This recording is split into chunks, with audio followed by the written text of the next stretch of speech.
Feliz sábado a todos. Eu me sinto arrepiado de estar aqui nessa manhã. Eu falava com o pastor Robson que a minha infância foi passada quase toda aqui, nesta igreja. E eu me recordo de muitas ocasiões, alguns elementos que me são caros ainda, que fizeram parte da minha identidade, aconteceram aqui, não só nesse templo, mas aqui no NASP, no antigo IAE. Ou seja, eu sou bastante já ido em dias. O IAE é um lugar, o IAE, né? Vou falar de IAE, me permitam falar de IAE, porque eu me sinto no IAE. E eu, quando vim aqui uma certa feita, pastor, olha só que terrível. Hoje já não fazem mais isso ali na portaria, né? E eu vinha para cá todas as manhãs. Eu vinha para a biblioteca. Eu vinha aqui, eu sentava na mesa do professor Pedro Apolinário, aqui embaixo, na mesa do professor Pedro Apolinário. Eu sentava ali com o professor Nepomuceno, e a gente ficava ali, eu ficava conversando. Eu era um menino. E eles falavam, mas você gosta tanto? Eu falava, pastor, por mim eu passo o dia inteiro aqui. E eu tinha autorização para entrar na biblioteca. Eu vim fazer o mestrado com o professor William Shea, antes mesmo que eu pensasse em sequer começar a fazer teologia. E foi muito gostoso. Só que uma certa feita, eu estava vindo para cá, e eu parei na portaria. E ali na portaria eu disse para o irmão, não, eu vou ali na biblioteca. E o porteiro, né, o rapaz lá, o segurança, ele falou, tá bom. Eu falei, tá bom, mas eu sou adventista. Ele, tá bom. Se você é adventista, recita os 10 mandamentos para mim. E eu fiquei lá na frente, as pessoas passavam e ele olhava e falava, vem cá, está recitando os 10 mandamentos. E eu ficava lá, e na época eu decorava as coisas, igual o Giovanni, né? Giovanni o menino, né? O futuro pastor Giovanni, se Deus quiser. E eu ficava ali falando, e ele morrendo de rir de mim. E assim, depois ele falou, amigo, pode passar, irmão. Pode passar, aqui você pode passar a hora que você quiser.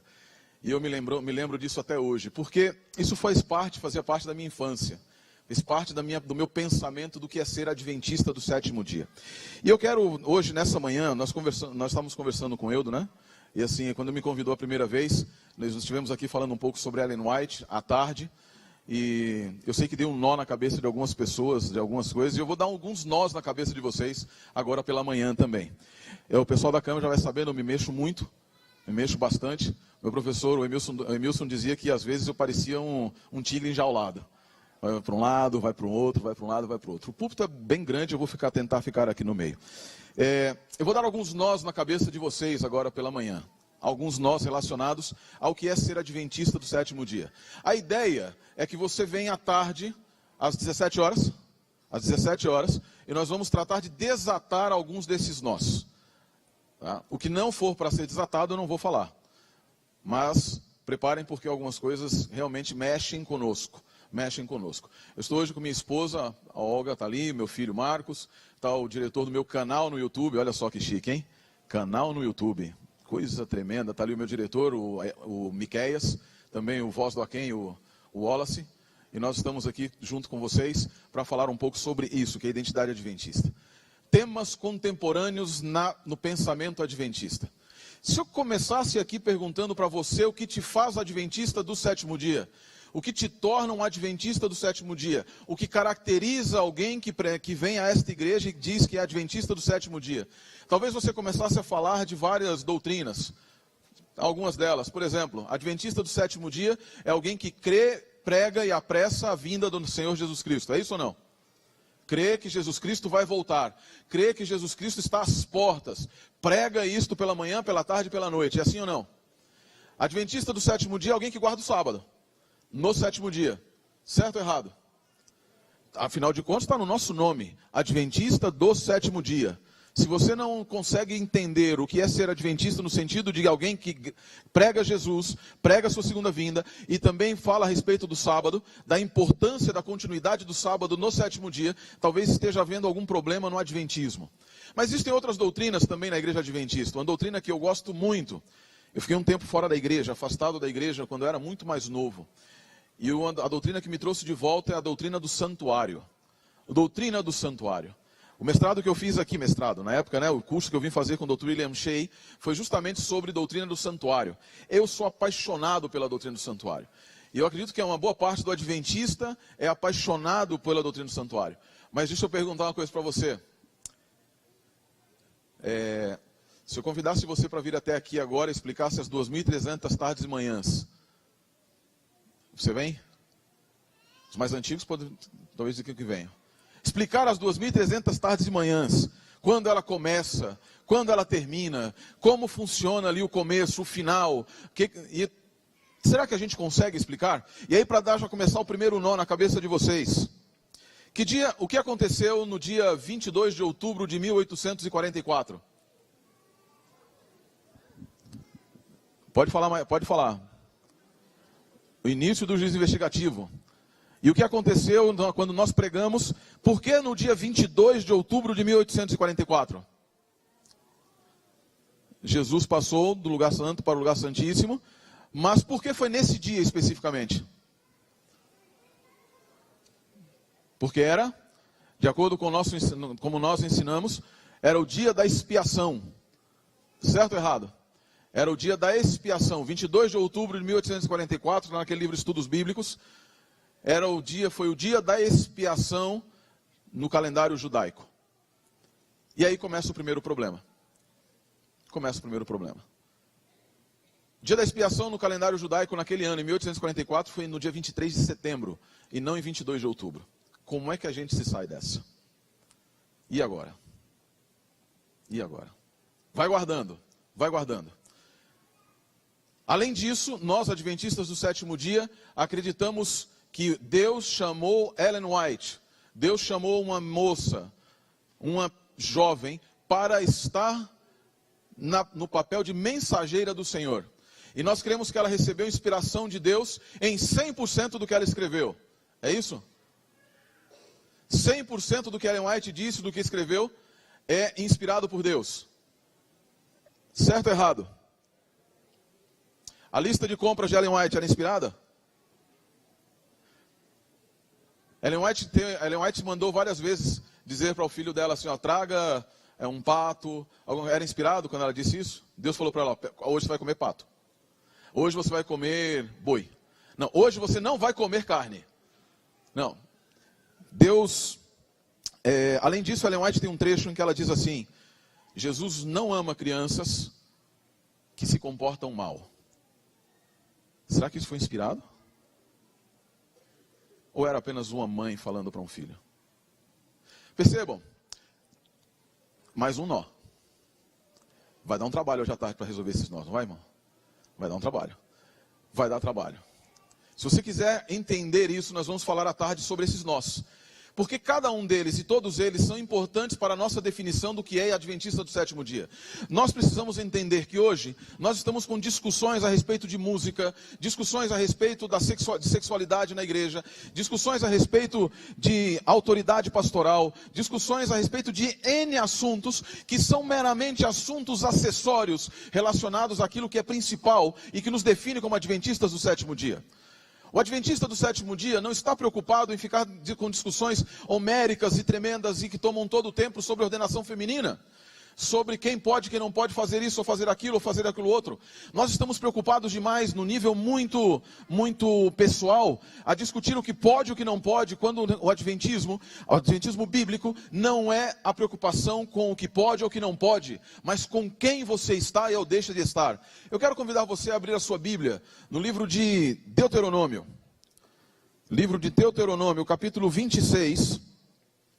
fala a respeito do que é ser verdadeiramente um filho de Deus, um adventista do sétimo dia, alguém que nestes últimos dias sabe qual é a sua identidade, alguém que nos últimos dias conhece o que ele precisa ser e como ele é para poder chegar àquilo que Deus quer que ele seja. Apocalipse não, desculpem. Deuteronômio capítulo 26. Deuteronômio capítulo 26, verso 1 em diante. Versos 1 em diante. Quando chegarem à terra que Adonai, seu Deus, eu estou lendo na tradução judaica, dá a vocês por herança, tomem posse dela e se estabeleçam ali. Levem as primícias de todas as colheitas produzidas pelo solo, que vocês tirarão da terra que Adonai, seu Deus, deu a vocês. Ponham-nas em uma cesta e vão ao lugar escolhido por Adonai, seu Deus, como habitação para seu nome. Nesse momento, aproximem-se do sumo sacerdote, do sacerdote oficiante e digam, hoje declaro ao Eterno, seu Deus, cheguei à terra que Adonai jurou aos nossos antepassados que nos daria. o sacerdote tomará a cesta da sua mão e colocará diante do altar de Adonai, seu Deus. Então, digam na presença de Adonai, seu Deus: meu antepassado era o nômade de Arã, um arameu. Desceu ao Egito em número pequeno e ali permaneceu. Tornou-se uma nação grande, forte e populosa. Nós vamos continuar lendo depois. As primeiras declarações desse texto nos fazem entender o que Deus requer de cada pessoa, de cada um de nós, que diz ser povo de Deus, o que é a identidade do povo de Deus. A identidade do povo de Deus é um povo que tem história. A primeira coisa que o povo de Deus tem é uma história. E não é uma história escrita, marcada por revoluções sociais. Não é a história de uma religião, não é a história da reforma, não é a história da patrística, não é a história das lutas entre pessoas dentro da igreja. A história que Deus quer contar, a história que Deus quer que cada pessoa que se identifica como povo de Deus conte, é a história do plano de Deus na sua vida. É a história do estabelecimento do plano da redenção. É a história da continuidade do plano da redenção, é a história da redenção. Vejam como começa a declaração: meu antepassado era um nômade. Em outras palavras, nós não somos ninguém. A principal característica da identidade adventista do sétimo dia não são as discussões doutrinárias. Não é o quanto você sabe sobre Bíblia. Não é o quanto você pode recitar dos 10 mandamentos. Não é quanto você pode explicar das 2.300 tardes e manhãs, 70 semanas. Mas o quanto você reconhece a sua pequenez diante de Deus. O quanto você reconhece a sua necessidade de Deus. E para isso é necessário que você tenha a completa compreensão de duas coisas. Deus nos criou. E nós somos pecadores, porque nos afastamos de Deus.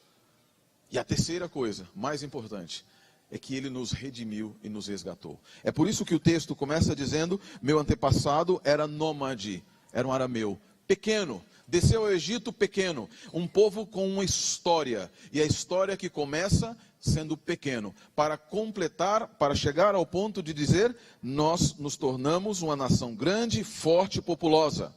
Nação grande, forte e populosa. Nós precisamos ter história. E o grande problema das discussões teológicas de hoje, das discussões comportamentais da igreja adventista no nosso meio hoje, é que nós estamos nos perdendo na história. Nós estamos nos esquecendo da história. Estamos olhando demais para o que devemos fazer no momento, quando nós estamos sendo reativos. Nós queremos dizer aos nossos jovens como eles devem se comportar. Nós queremos dizer: não faça isso, não vista aquilo, não faça dessa outra maneira, não vá a este lugar, não vá a este outro lugar. Quando o nosso objetivo, o que Deus quer para nós, é que nós digamos aos nossos jovens porque cremos, ou em que cremos, porque cremos, e demonstrarmos a firmeza com que cremos no que cremos. É por isso que eu perguntei no início, porque se nós conseguimos explicar 2.300 tardes e manhãs. Quando nós vamos dar um estudo bíblico, e eu gosto muito de pensar assim, imaginem a seguinte situação.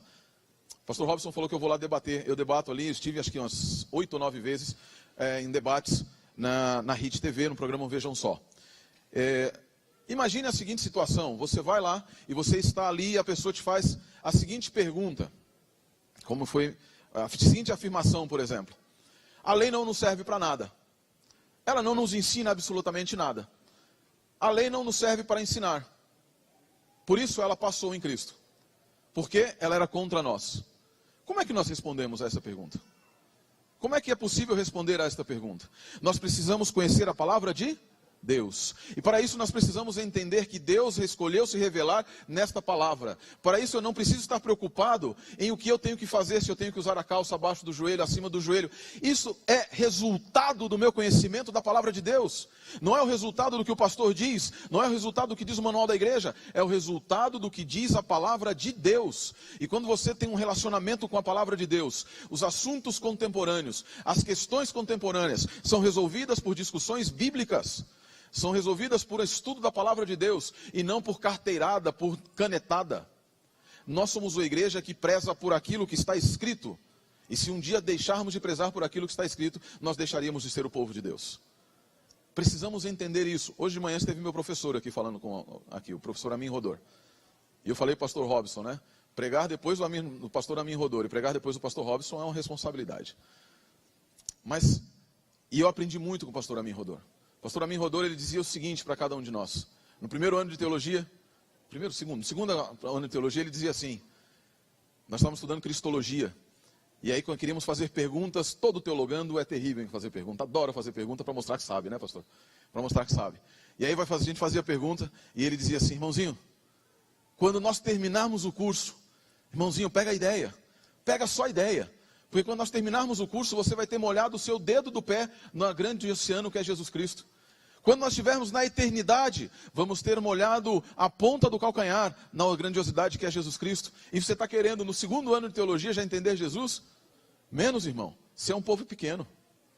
Você é um povo pequeno. Nossa identidade adventista, nossas múltiplas identidades adventistas, não dependem de nós sabermos tudo. Não depende de sabermos tudo. Depende de nós sabermos o que é necessário para a nossa salvação. O que é absolutamente necessário. E para marcar o que nos diz quem nós somos. Se nós nos esquecermos quem nós somos, nós nos esqueceremos para onde devemos ir. E nós não conseguiremos conduzir ninguém. Passamos por uma época na igreja, falando de outro assunto, outro tema contemporâneo, na igreja adventista, além de santuário, discussões sobre a doutrina do santuário, na década de 70. A década de 70 foi marcada por uma crise tremenda na igreja, com o Dr. Desmond Ford, falecido agora no início desse ano. O Dr. Desmond Ford balançou os alicerces da igreja relacionados com a doutrina do santuário. Walter Ray, pastor da igreja adventista, balançou a igreja no que diz respeito à originalidade e a Ellen White, a tudo o que ela disse. Escreveu um livro chamado A Mentira White, A Mentira Branca, um livro terrível, um livro horroroso, um livro tremendo, cheio de problemas, cheio de dedos apontando. Nós tivemos que responder, e a igreja convocou 115 teólogos para responder. Em outro momento nós passamos pela crise nós éramos um povo, e nós sabemos disso, éramos um povo que falávamos da lei, a ponto de que Ellen White nos disse uma certa feita, que nossas pregações estavam tão secas como as planícies de Gilboa, não havia nada nelas.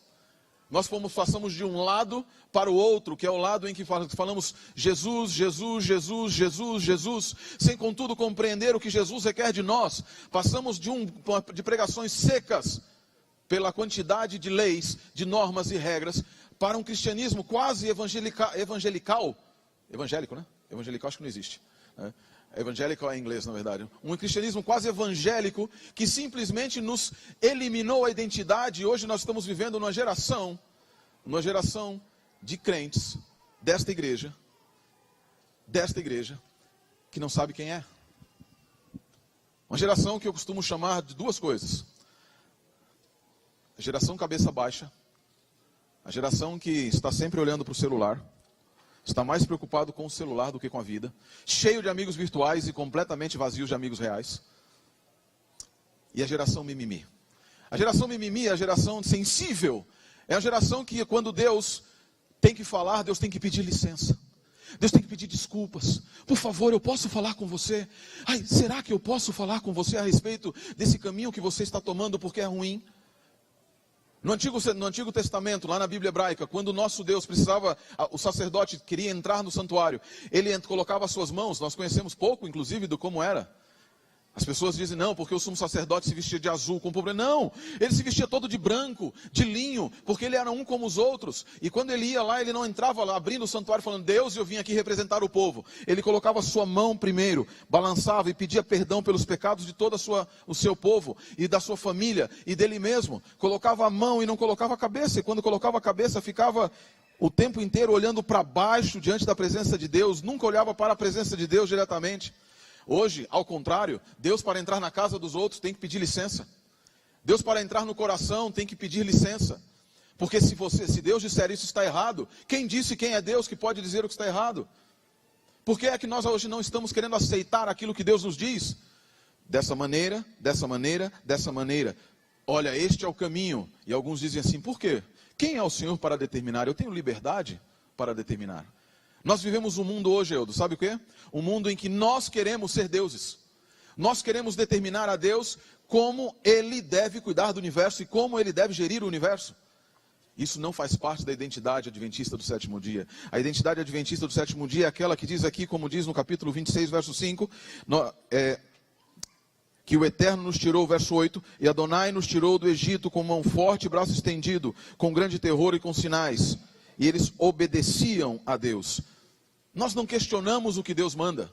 Eu costumo brincar sempre que é assim, se você perguntar um adventista do sétimo dia, é alguém que não come carne de porco, é verdade ou não? É ou não é? Não come. Adventista não come de jeito nenhum, né? Passa até fome. Aí você pergunta para o adventista assim, ó. Por que você não come carne de porco, irmão? Alguém vai perguntar para você, por que você não come carne de porco? Óbvio, a resposta simples é, porque Deus disse que não, para não comer. Está lá em Levítico 11, certo ou não? Está lá em Levítico 11, Deuteronômio 14 também. E aí quando alguém diz, mas por que Deus diz isso? Aí nós começamos com algumas respostas. Porque Deus está preocupado com nossa saúde. E Deus olhou para nós e a carne de porco faz mal para a saúde. E porque a ciência demonstrou que a carne de porco faz mal para a saúde. Porque tem uma solitária, que não sei o que, uma tênia, que a hora que é ela do boi, e se pode matar, etc., fazer um monte de coisa. Nós damos infinitas justificativas. Infinitas justificativas. A carne de porco é mal, é ruim e tal. Aí esses dias eu estava passando aqui na Castelo Branco e tinha lá um cartaz do Fogaça. Conhece o Fogaça, né? Aquele cara do Masterchef. Ele estava lá, aquele cartaz. Dizia assim, comam carne de porco. A ciência demonstrou a melhor carne para se comer. Ainda mais com o preço que está hoje a carne bovina, quem não for vegetariano tem gente querendo aproveitar. Então, todas as desculpas, estava lá, a ciência demonstrou. Agora você pergunta para um judeu, por que você não come carne de porco? E a gente diz assim, eu sou judeu, tá? Só para vocês saberem, por isso eu vou falar a gente. A gente diz assim, porque Deus mandou. É? Tá onde? Levítico 11, Deuteronômio 14. Mas por que Deus mandou? Não sei. Mas você nunca perguntou? A resposta básica de um judeu é a seguinte, meu amigo, Deus criou o universo, criou os seres humanos, criou absolutamente tudo. Eu vou perguntar e questionar a Deus por que Ele mandou não comer carne de porco? Eu lá vou perguntar para Ele. Mas você não tem curiosidade? Tenho. Quando eu estiver no Alain Rabat, eu pergunto para Ele. Hoje não, hoje eu só cumpro para eu poder estar lá. Deus não está preocupado com ciência, meus irmãos. A Igreja Adventista do Sétimo Dia nunca teve como sua parte de identidade buscar justificativas para os mandamentos divinos em ciência. A questão é se Deus mandou ou não. Simples. Nós queremos hoje, assim nós estamos também, eu brinco em casa, porque às vezes Deus diz assim, pula. E quando Deus diz para você, pula, nós no mundo de hoje, geração mimimi que vivemos, perdidos na nossa identidade, nós perguntamos para Deus, Senhor, tem certeza? Tem certeza que eu vou pular? Veja bem, Senhor, a Bíblia nos diz que o Senhor é amor. E como o Senhor é amor, eu estou um pouquinho passado no peso, então eu sei muito bem que se eu pular, eu posso dar uma torção no joelho, e claro, como o Senhor me ama, eu sei que o Senhor não quer que eu me machuque. Então vamos fazer o seguinte, eu vou fazer de conta que eu não escutei o que o Senhor falou. E aí eu sei que o Senhor não queria que eu pulasse. Sabe o que acontece quando você, uma pessoa fincada numa verdadeira identidade, e você diz para um judeu, por exemplo, pula, Deus dissesse para um judeu, pula, sabe o que ele fazia? Estava a boa altura. Para que foi que eu pulei? Para que foi que eu pulei? Nós precisamos entender que uma identidade do povo de Deus, a identidade de alguém que está ligado a Deus, é de fazer primeiro, entender depois. A palavra hebraica utilizada para entender, para obedecer, chamor, guardar, é a palavra que significa ouvir, ouvir, chamar, ouvir. Se você se lembrar do livro de Êxodo, capítulo 19, capítulo 20, finalzinho no verso 17, diz assim, fala pois tu, e nós faremos, e então escutaremos ou entenderemos. O adventista do sétimo dia não está preocupado em entender tudo o que Deus nos disse, mas em fazer tudo o que Deus requereu de cada um de nós. Aquele que é cristão, e aqui eu tiro um pouco do que é adventista, mas aquele que é cristão, não é cristão para questionar Deus, mas para colocar-se completamente nas mãos de Deus. Não cria ilusões baseadas em ciência, mas vive sua vida baseada no que a Bíblia diz. Não é alguém que está preocupado com a música que deve ser cantada ou a música que não deve ser cantada e faz um cavalo de batalha nisso. Porque sabe que o que abala os céus, que o que treme os céus, não é a potência da sua voz, mas o silêncio da sua oração. Não é como você pode cantar, não é a beleza como você canta, mas você de joelhos. E quando você está de joelhos, diz Ellen White, ajoelhado ante a cruz, o pecador alcança a mais elevada posição que um ser pode alcançar em todo o universo. Eu canto, mal que só, graças a Deus. Eu não estou preocupado. A minha preocupação como pastor não é falar bonito. A minha preocupação como pastor não é trazer teologia aprofundada aqui ao púlpito. Eu me preparo em casa, mas trazer a você uma coisa: seja verdadeiro em seus ensinos. Seja verdadeiro com sua identidade. Óbvio que a identidade vai mudando, ela vai sendo formada, vai sendo moldada, mas ela tem uma base. E a base está em Gênesis 1, verso 1. No princípio criou Deus os céus e a terra. Nós tivemos um princípio, fomos criados por um Deus. E este Deus nos amou. E esse Deus continua nos amando. Nós não precisamos entender todas as coisas. Mas Deus ainda assim tem vontade de entender, que nós entendamos o máximo possível. Um outro assunto muito interessante que acontece na igreja hoje, e isso é extremamente importante. Quando nós falamos a respeito de Ellen White, nós pouco compreendemos o seu papel dentro da igreja remanescente, dentro da igreja adventista. O próprio conceito de igreja remanescente tem sido utilizado por alguns dentro da igreja como sendo uma desculpa para o exclusivismo. Eu sou igreja remanescente e você não é. Não é assim? Eu sou igreja remanescente, por isso, ou você sai de onde você está e você vem para estar comigo da maneira como eu quero, como eu penso, como eu ensino, como eu determino, ou você não vai para o céu. Ou você não vai receber a salvação. Isso não é ser igreja remanescente. Alguns, eu não me recordo quem foi, acho que o professor Ronald Tim. O professor Tim, ele dizia assim, que nós vamos chegar no céu. Nós vamos chegar no céu e nós vamos encontrar lá assim, Jesus vai estar apresentando para as pessoas o céu, andando para todos os lados, dizendo, olha, ali estão fiéis de uma igreja, tal, aqui está o povo de Israel, etc. E vai ver um povo e todos fazendo festa, e aí vai ter um povo lá no cantinho, escondido, bem assim, virados um para o outro. E o professor Tim dizia assim, Jesus vai dizer para as pessoas que estiverem andando, quem são aqueles ali? Faz silêncio. São os adventistas. Eles acham que estão sozinhos no céu. Acham que estão sozinhos. Nós muitas vezes colocamos como nós seremos os únicos a sermos salvos. Exclusivismo bom não é isso. O exclusivismo não é exclusividade de salvação.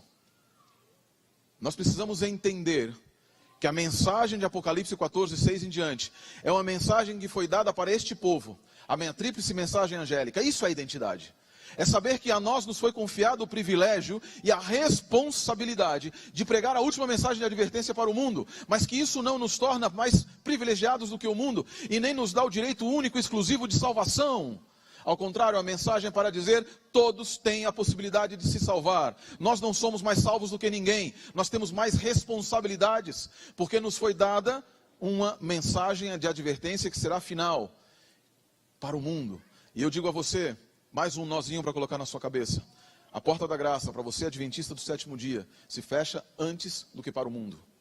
A porta da graça se fechará antes para cada um de nós do que para o mundo, porque a porta da graça para nós se fecha no momento em que recebermos ou não recebermos o Espírito Santo de Deus, na chuva serôdia.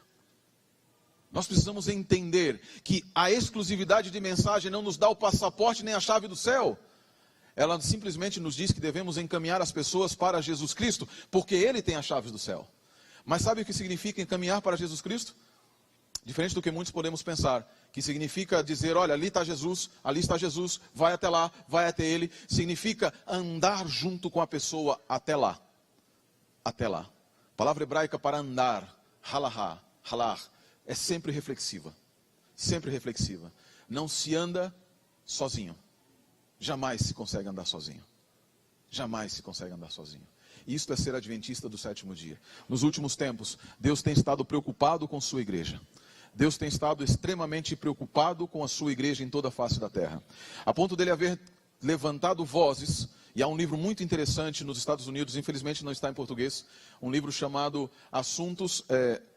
Questões Contemporâneas na Igreja Adventista do Sétimo Dia, do Dr. Raymond J. Bovian, em que ele fala a respeito de como Deus tem chamado pessoas e dado até visões a muitas pessoas no mundo, para chamar a sua igreja a um arrependimento. Eu conversei com uma delas, uma moça chamada Su. A Su era uma jovem vietnamita. E essa moça vietnamita, ela era, acho que não me engano, era hindu, ela era de uma outra religião, não cristã. E uma certa noite ela estava se preparando para viajar para os Estados Unidos, e ao viajar para os Estados Unidos ela iria encontrar com seu pai espiritual, um sacerdote. Ela ia fazer um tratamento de câncer, e nesse tratamento de câncer ela tinha que ir aos Estados Unidos, porque ali ela não conseguiria fazer, iria morrer. Acontece que ela chega na noite anterior com tudo pronto, começa um barulho dentro de casa, coisas voando para todo lado, panelas caindo, e ela, assustada, ela ora, ela reza, e nada para. E ela se lembrou que o seu guia, o seu pai, lhe havia dito para orar para Praximanian, que era o Deus que morreu. E ele sentia poder contra os demônios. E ela se ajoelhou e tinha que ser ajoelhada. E ela se ajoelhou e orou, e as coisas pararam. Tudo parou. Ela foi dormir para se preparar para viajar e não conseguiu dormir. Porque no mesmo momento, uma luz muito forte entrou ao quarto dela. E um anjo se apresentou a ela e começou a conversar com ela. Disse o seu nome, disse, meu nome é Yonaton. E eu sou comissionado por Deus para vir falar com você. E eu quero que você preste atenção. Você está indo para os Estados Unidos. E eu tenho uma missão para você, não nos Estados Unidos, mas uma missão entre o teu povo. A missão é que você vá e traduza estes livros. Consiga, publique esses livros. E traga e pregue ao seu povo. Porque o seu povo está perecendo sem Jesus Cristo. Que livros eram? Desejado de todas as nações, Caminho a Cristo e a própria Bíblia. Eles você vai encontrar lá nos Estados Unidos o povo de Deus. O povo de Deus nos últimos dias. Eles vão te indicar o caminho onde você vai encontrar estes livros. E você deve trazer estes livros para o seu povo. Só um parênteses. Não tenham medo de dizer que vocês são o povo de Deus. Não tenham vergonha de dizer que vocês são o povo de Deus. Não tenham vergonha. Nós estamos vivendo num tempo de vergonha até de dizer que somos o povo remanescente. Não, porque senão somos exclusivistas. A perda de identidade traz vergonha. E não podemos perder a identidade. Essa jovem, o anjo disse para ela assim, como você vai saber que é aquele lugar? Você vai encontrar, quando você estiver chegando lá, você vai escutar uma pessoa. E mostrou uma pessoa para ela. Pastor Mark Finley. Mostrou o pastor Mark Finley para ela. Essa história está na internet, eu falei com ela. Mas assim, mostrou o pastor Mark Finley. E disse, ele vai estar cantando um hino, numa conferência, falando sobre a Bíblia, e o hino Rocha Eterna. E quando você chegar neste lugar, você vai saber que este é o povo de Deus, e que é com ele que você deve conversar. Ela chegou numa igreja, entrou numa determinada igreja, porque estava cantando Rocha Eterna, e ela olhou e viu que não era o pastor Mark Finley. E ela falou, olha, porque o anjo me mostrou esse pastor, e era a igreja batista do Sétimo Dia. E disseram para ele, não, a gente conhece, ele está pregando 2 quadras abaixo aqui numa tenda. O anjo falou que era com ele, então nós vamos também. E foram todos até lá. Todos até lá. E todos se juntaram à igreja adventista depois. Todos chegaram naquele lugar. Encontraram o pastor Mark Finley no momento que ele estava pregando, falando sobre a Bíblia, cantando Rocha Eterna. Eles entraram e conversaram com o pastor Mark Finley. Ele a recebeu, conversou com ela. Essa moça teve mais 2 conversas com esse anjo. Inclusive antes dos ataques. Ele disse, haverá um ataque, um problema muito sério em Nova York. E Deus nos comissionou a estar lá, porque aquele povo precisará muito da presença e do conforto de Deus. Além disso, o anjo disse também que nós já estávamos nos aproximando dos últimos minutos da história neste mundo. E que o povo de Deus estava numa mornidão que fazia com que lágrimas brotassem dos olhos de Deus. Numa mornidão que fazia com que lágrimas brotassem dos olhos de Deus. Perdemos a nossa identidade. Estamos perdendo a nossa identidade. E ao perder a nossa identidade, nós podemos simplesmente, ao tentar entrar no trem, ou continuar no vagão, que nos leva em direção à Canaã Celestial, sermos questionados onde está o nosso ticket, a nossa identidade, e dizermos, a perdemos. Deus está preocupado com sua igreja. Deus está preocupado com seus pastores. Deus está preocupado com os irmãos que se assentam todos os sábados na igreja adventista do Sétimo Dia do UNASP, Campus São Paulo. Deus está preocupado com aqueles que não estão aqui. Deus está preocupado porque existe um lugar no coração de Deus que tem o seu nome. Existe uma casa lá no céu que tem o teu nome. A chave não pode ser dada a nenhuma outra pessoa. Ela é apenas tua. Foi paga com o sangue de Cristo Jesus. A escritura assinada pelo sangue de Cristo Jesus. E ela não vai ser dada a mais ninguém. Mas ela só pode ser entregue àquele que tem identidade como um cidadão dos céus. Aquele que hoje sabe dar um estudo bíblico. Aquele que não tem vergonha de dizer que é adventista do sétimo dia. Quando este nome foi escolhido, Ellen White, numa visão, Deus disse assim: nunca vos envergonheis do nome que foi escolhido, porque é um nome que tem o meu aval.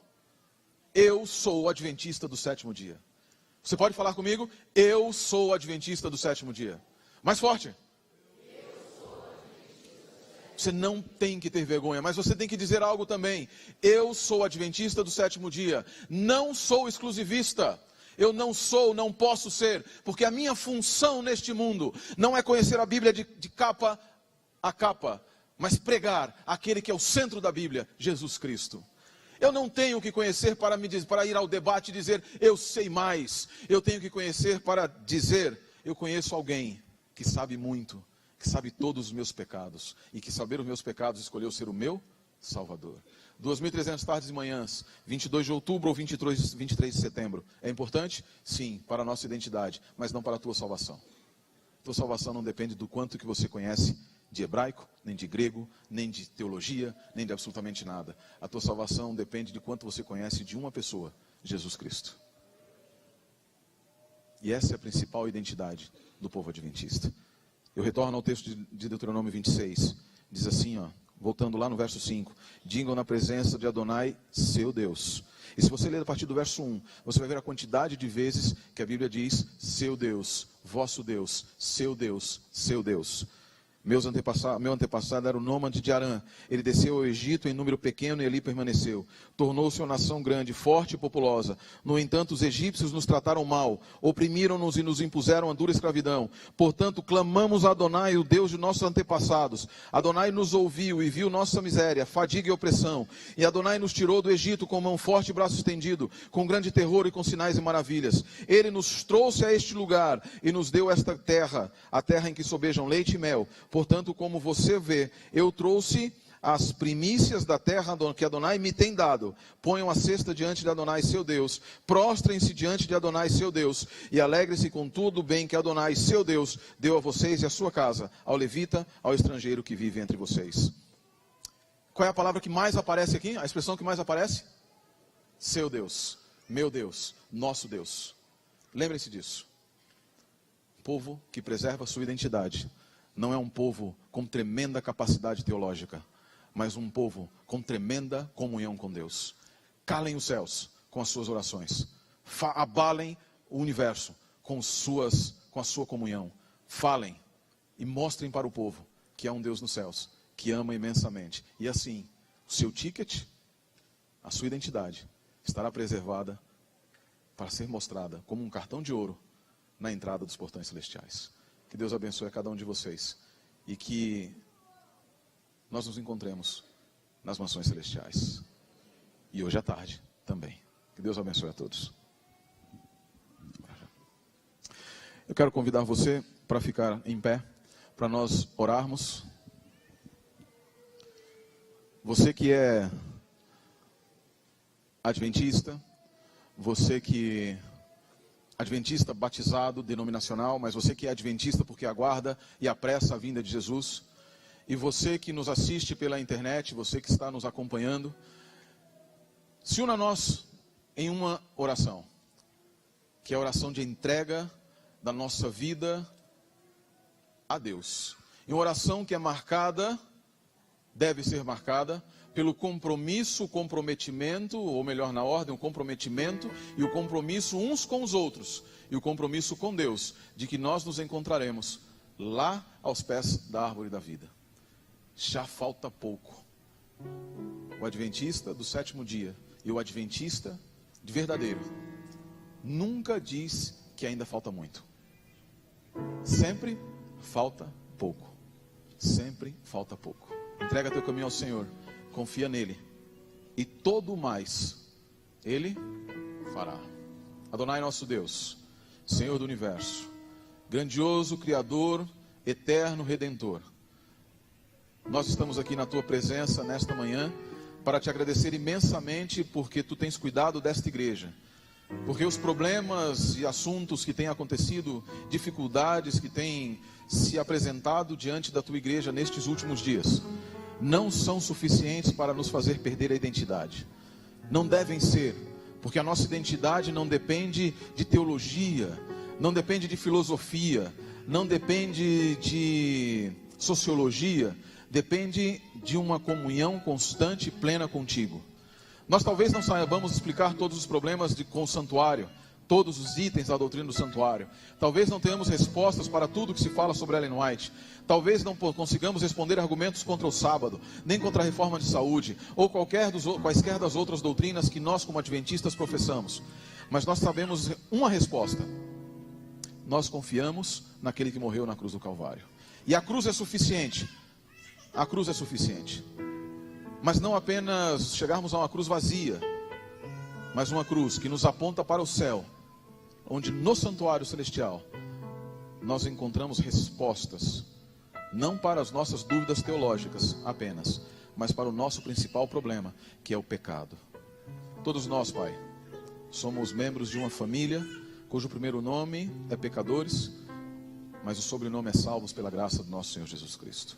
E em nome dessa graça, por esta graça e pela comunhão do Espírito Santo, nós queremos fazer um pacto contigo, o pacto de nos encontrarmos aos pés da árvore da vida, diante do teu trono, e confessarmos que somos um povo, unidos em uma palavra, sob um Deus, por uma bandeira, a bandeira dos salvos por toda a eternidade. Em nome de Jesus. Amém, Senhor. Amém. Que Deus abençoe a todos.